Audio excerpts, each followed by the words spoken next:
Alright, so we're going to talk about the ideal client profile versus a buyer persona. So we're going to plan our outreach, we're doing outbound sales. What's the difference? Does it even matter? I don't know. Actually, it does. So your ideal client profile is the company. Tell me like the firmographics, right? So that's what we're doing. We need to know, where is the company based? What is the size of the company?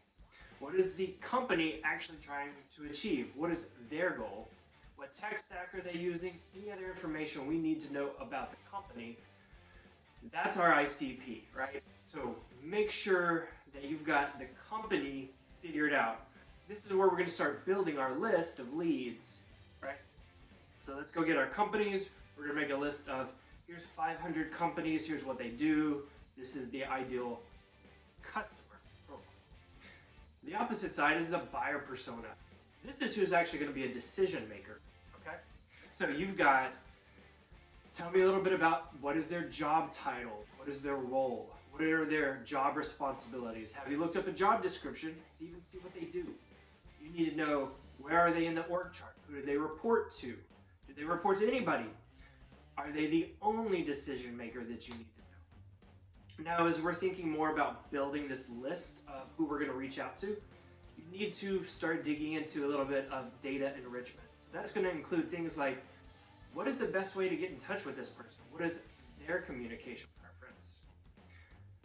Do we need to reach out on a social media channel? Do we need to reach out cold email? Do we need to do cold calling? Do we need to meet them in person? Like, what's the best way to do this?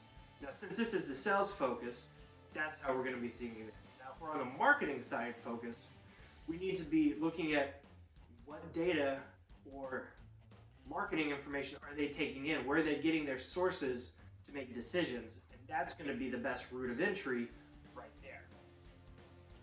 So, ideal customer profile is the company. The buyer persona are the decision makers. What do they need? Maybe you need demographics. You really might not.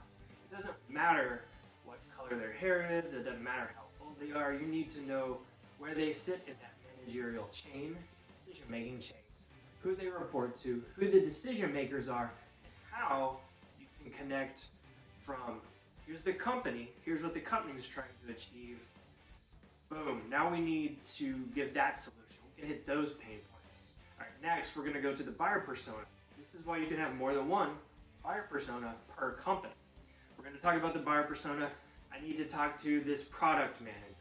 His pain points, supply chain issues, quality control issues. Maybe he's reporting to too many people. Maybe it's something more about personal life. His job is 75 hours a week, so we need to have a pain point solution that's really targeted on fixing that time issue. Or maybe it has something to do with any other thing. But you can put together 3 buyer personas for a company. Maybe I need product manager, engineer, and whoever else, product level, department head, doesn't matter. Like, put those together. Now you have, here's the company we're targeting.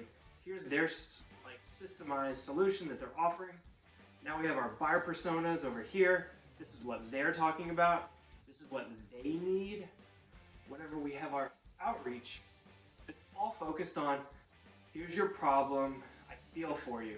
Here's this problem, this is a terrible problem. Tell me about this problem. We have some ideas that we can solve these problems. I'm not gonna walk in and tell you I've been in business for 40 years, because you don't care. Like, for real, every time I get an email that tells me, hey man, I've been in business for 40 years, like, so what? Is that 40 years of like amazing experience, or is that 1 year's experience 40 times? So get rid of that idea, go talk to them about their problems, make sure you find out their problems, and then we can fix those. That's where we end up in positioning, which we'll talk about in another video. If you like this one, subscribe, like it, share it, delete it, I don't care. Because we had the conversation. We're finding out more about what you need, and that's what this is. It's a discovery call. Stay tuned, we'll share more.